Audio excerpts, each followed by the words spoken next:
این هیکلچه اسب و این ظرفها به عصرهای 9 و 10 به دوره سامانیان تعلق دارند. ماه ینوری سال 2018 از موضع تاریخی قصر شاهان هولبوک واقع در ناحیه واسه یافت شدند. از روی نمود و شکلشون ظرفها کندکاری و نقاشی کرده شده با سنتی بلند ساخته شدند. در ساختمان این ظرف شیشه‌گین رنگ‌های گوناگون استفاده برده شدند که دقت بیننده را به خود جلب می‌نمایند.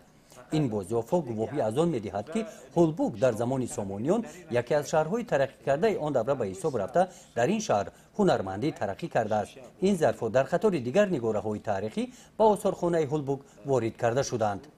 بازیاف‌های به دست آورده شده بار دیگر ثابت می‌سازد که در عصر 9 و 11 پایتخت دولتی خوتلان عهد سامانیان هنرمندی و رشد هنرهای مردمی به اوج اعلا رسیده بود. در مقیاس آسیای میانه هولبوک یگانه یادگاری تاریخی میباشد که از دوره سامانیان تا امروز باقی مانده است.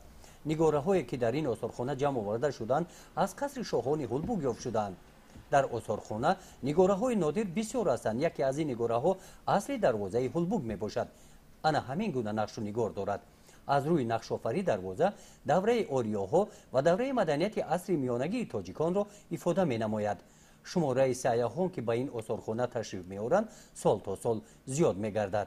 سال 2017 هولبوک بوستان رو 5037 نفر شهروندان دیدن کردند و از اینها 371 نفرشون مهمانان خارج کشور بودند و هفته اول سپریگردی سال 2018 هولبوک بوستان رو زیاده از 134 نفر دیدن کردند و امید هست که در سال رشد سیاحی و هنرهای مردمی این رقم زیاد می شود.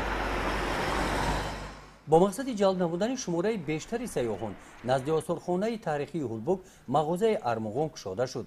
گروه زنان هنرمند در این مرکز به شغل هنرمندی جلب کرده شدند. آنها سوزنی‌های گوناگون را دوخته پیشکش سیاحان می‌نمایند.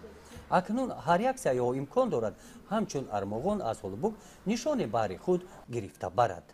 گزارش خواجه نظریف خدای نظر ظهوروف از ناحیه واسه برای برنامه اطلاعاتی نوید.